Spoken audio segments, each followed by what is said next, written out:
Welcome, everyone, to this week's episode on Dollars with Sense. My name is Ella Lang, and I'm here with my co-host, Terrence Vanderwood.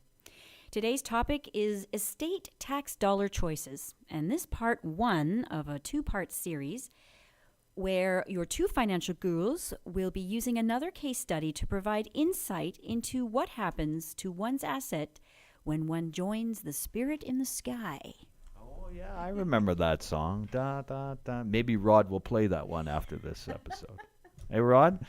Anyways, I recently gave a presentation to the Paul Sugar Palliative Support Foundation to enlighten them on the subject of financial planning in the scenario where one has been told that their time on earth is coming to a close. A good way to sum it up is financial planning for the final phase. I thought this would be a great topic for Dollars with Sense, as we all have aging parents, and many of us will be faced with taking care of our parents' estate as they pass on. By the way, we need to give a shout out to everybody at that wonderful palliative center. It was a really good presentation, mostly because the audience was open to having a conversation around the process and journey, if you will, of death. If you're in the need to go to a place where you can get answers or at least really great support to all your questions around the journey of death, I highly recommend Paul Sugar Palliative Support Foundation. They're kind, they are patient and understanding, and fill such a missing need to those who are suffering through the loss of a loved one. Absolutely. So after this session, you will know how different assets are treated by the taxman upon death, how one can organize their finances to increase legacy and reduce estate taxes, how even a modest amount of money can create a private foundation that will be covered in part 2 of the series, and how well you have positioned yourself regarding your finances both now and for your legacy. When we come back, we'll dive right into it. Grab your cup of Java and a paper and a pen and be ready to have your eyes opened by your two financial gurus here on Dollars with Sense. Welcome back to today's topic of estate tax dollar choices.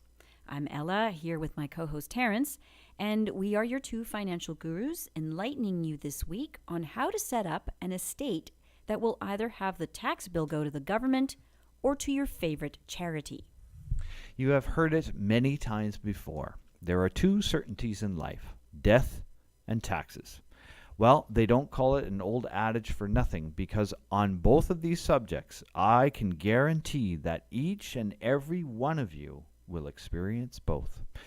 We all know we can't take it with us, but what we really should be saying is that we know we'll leave it behind. I've heard lots of times people say, I'm not going to be here and I certainly won't care what happens after I'm dead. Well, that's certainly true, but what you leave behind does become someone else's reality. And in most cases, it's someone that you love and care and are close to. Remember that you will always leave behind grief to the individuals, these people, and naturally, so having a good estate plan is key to helping your loved ones through their journey of your demise. Rather ominous sounding, that journey of demise. Nice writing. Anyways, bearing that in mind, this is how the government deals with an individual's finances when they pass away. There are 3 categories regarding income tax and your estate.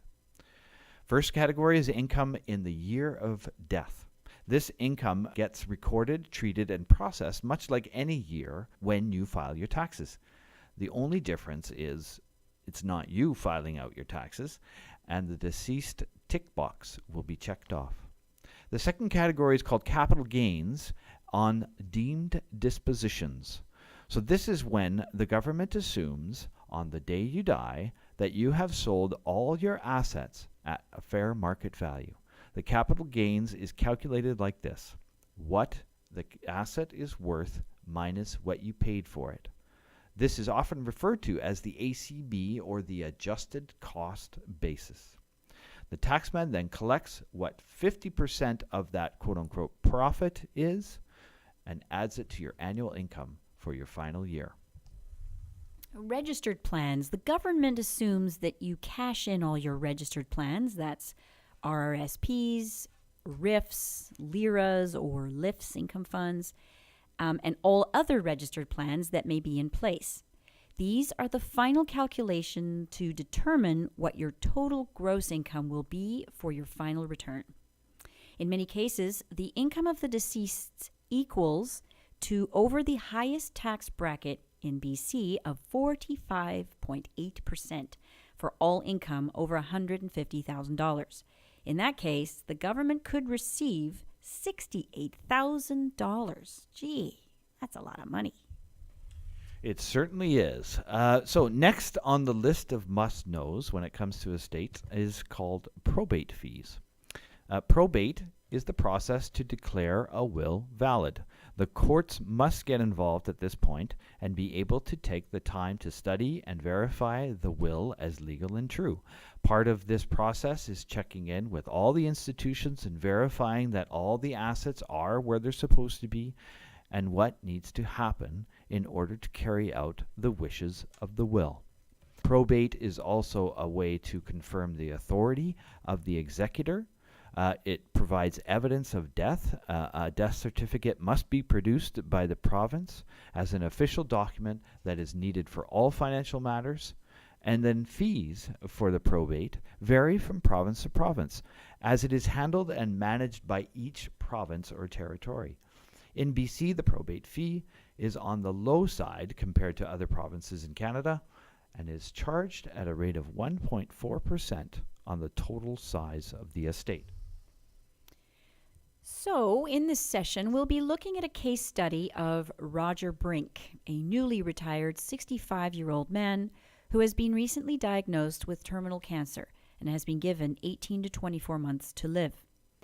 He has been a widower for 6 years now and has 2 married adult children and a granddaughter. You will also see on your screen that the case study details so that you can follow along with us. If you're not looking at your screen, go on over to our Facebook page, Dollars with Sense, and you'll see it there. Or you can always send us an email at twofinancialgurus@gmail.com, and we'll happily email it to you. The first line item is RRSP, which nest egg, it's his nest egg, that he's built up over his career with a matching funds program offered by his employer. Roger wasn't aggressive with the savings within the RRSP because he knew the pension would be sufficient for the type of retirement he was expecting to have. The next line item is the residence. His residence is a condo in Vancouver where he lives. With the proceeds from his wife's estate, he was able to pay off the mortgage completely, so there are no liabilities in place. In other words, he owns his home mortgage-free. Securities is the next line item. Roger owns some stock that was an inheritance to him by his father some years ago. And then the next line item is real estate. So Roger and his wife, when she was still alive, decided that rather than go for moving into a bigger space for their own residence, they decided to invest into an apartment in Kelowna that they could use as a vacation spot in the summer and rent out to students for the rest of the year. As with the residence, the mortgage has been paid off over the last 3 years or so. You'll see the next line item under real estate is GIC. This was the proceeds from his wife's insurance policy. When he received the money, he was distraught, as you can well imagine, and was not sure what to do with these proceeds. Roger decided that he would put it away for now and deal with it later. He couldn't really decide what he wanted to do with the money, so it has been in a guaranteed investment certificate for 6 years. Note how much interest he's made on that money, or not made on this money, excuse me. And the TFSA, tax-free savings account, is $15,000, and that's what he socked away into a savings account in his bank. Tax-free, of course. So he's not aware of the maximum of $46,500 that he can have in this account, and nor does he realize that a TFSA can also be invested into mutual funds and other investments. By the way, we're not trying to pick on Roger here on his investment choices. He is in very good company when it comes to those who don't know. You, as the listener, are now jumping into the category of the top 20% in the know. That's right. 80% of the population does not have the knowledge you now have as a person listening to the show Dollars with Sense. Good for you to join us, Ella and I, your financial gurus, and our intention is for you to put this knowledge into practice. That's why we have an action item at the end of every show, for you to be able to take the steps you need to attain the financial balance we all desire. So the final line item is income. This figure is how much Roger brings in as an annual income. For the purposes of this example, we assume that he passes away on December 31st, 2017, so he has a full year of income. His income comes from multiple streams, which is Canadian Pension Plan, Old Age Security, rental income, and, as mentioned before, a good-sized work pension. All of this income will go into his bank account no matter what he does with his day. It is known as passive income, meaning the income flows regardless of the daily activity.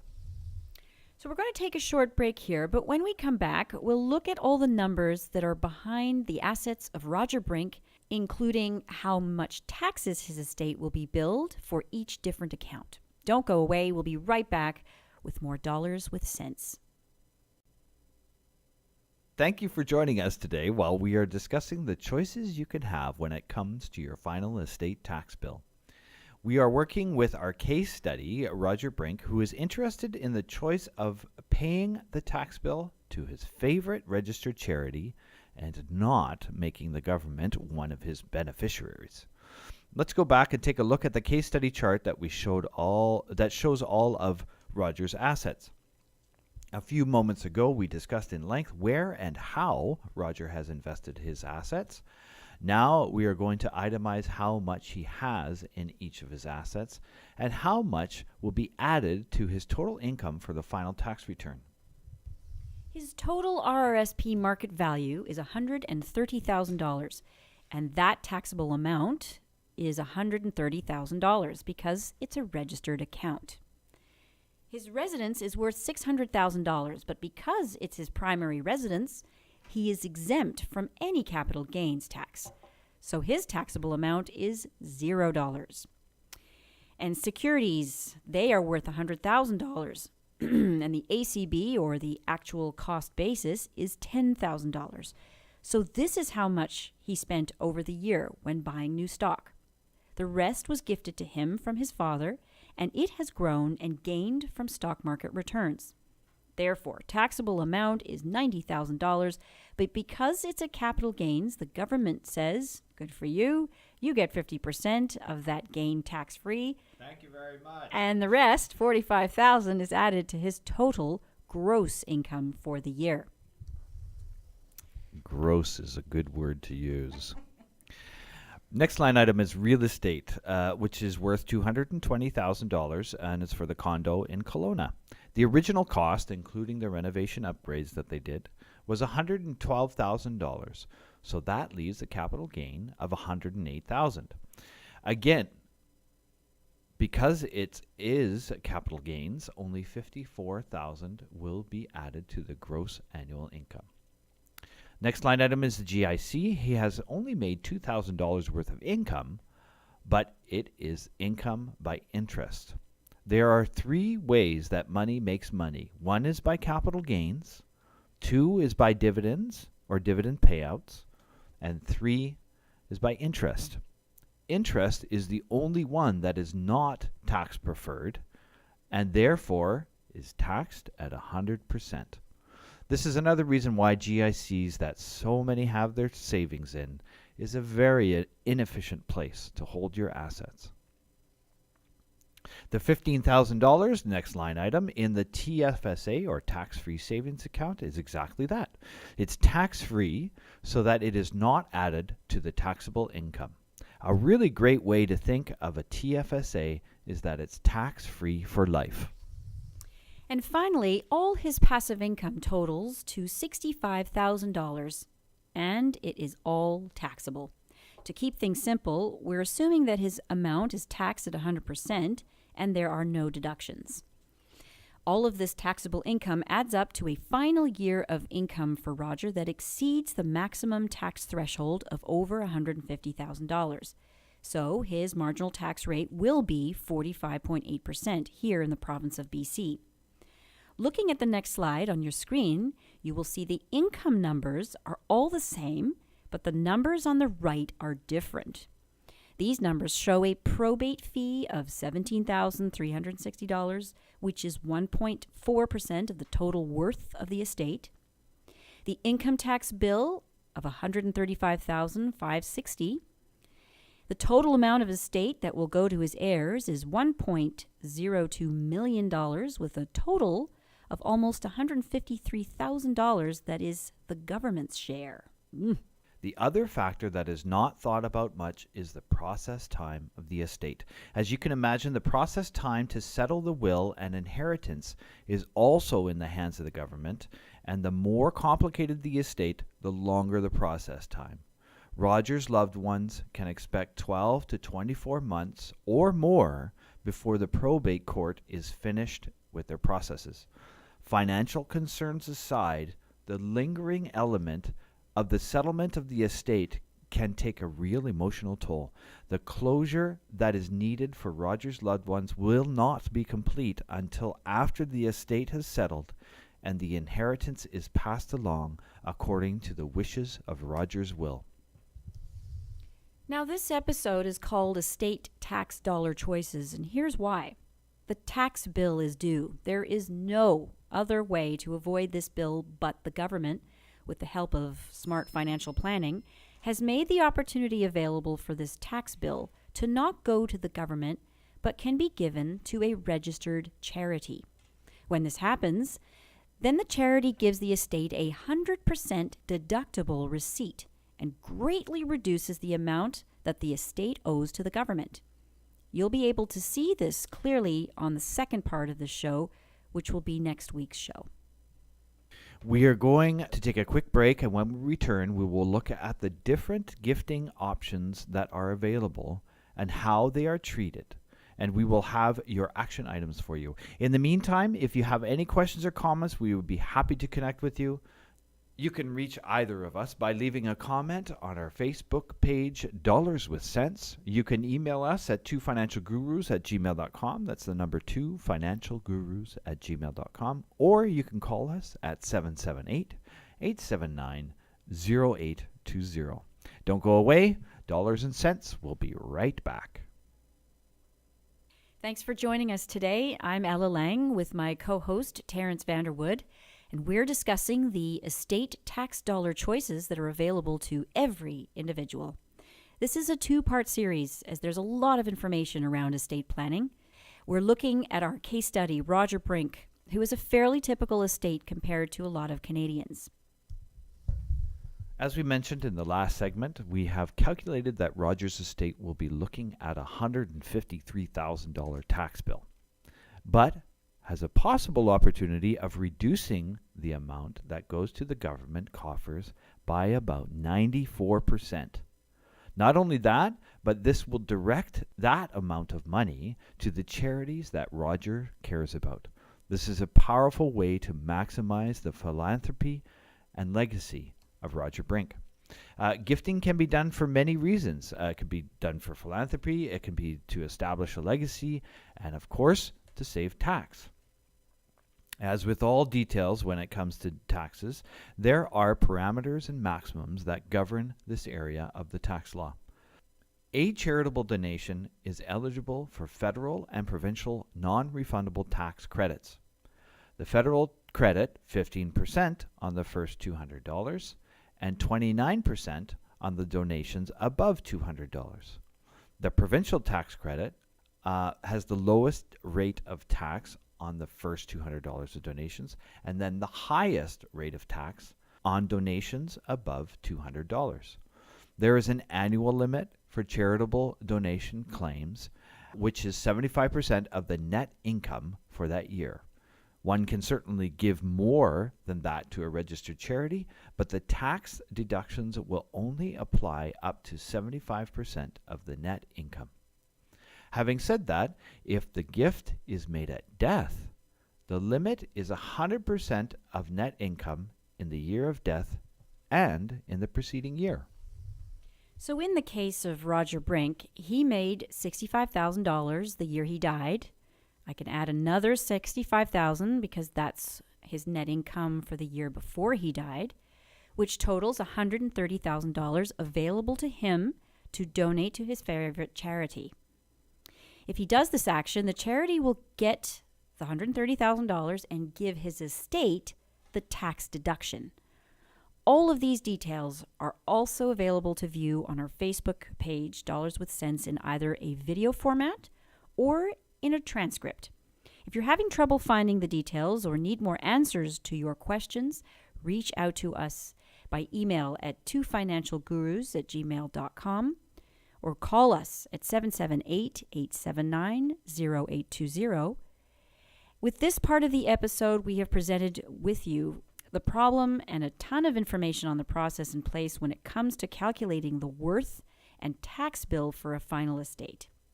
Next week, we will present you with our solution for Roger, as well as more details on how different assets will be treated when it comes to the choices of gifting. In the meantime, I would like to give you your action items for today. First of all, create a list of your assets, much like the diagram we showed you earlier.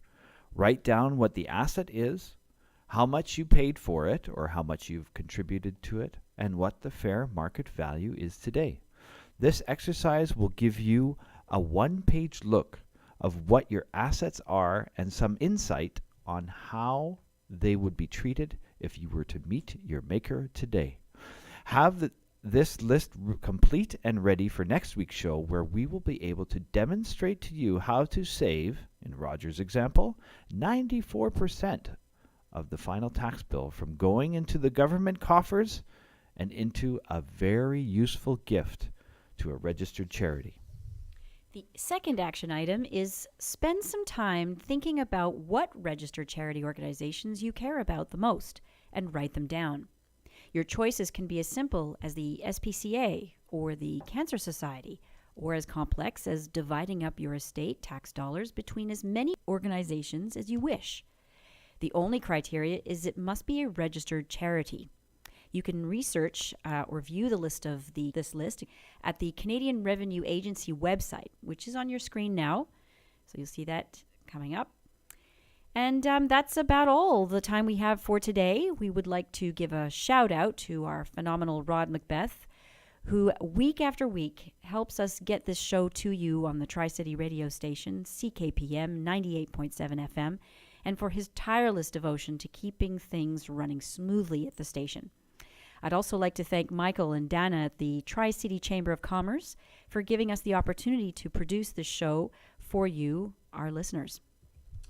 Please join us next week for part 2 of the estate tax dollar choices. But in the meantime, we would like to hear from you. Please send all your feedback, questions, and comments to us via Facebook at Dollars with Sense, or by email at twofinancialgurus@gmail.com, or by phone at 778-879-0820.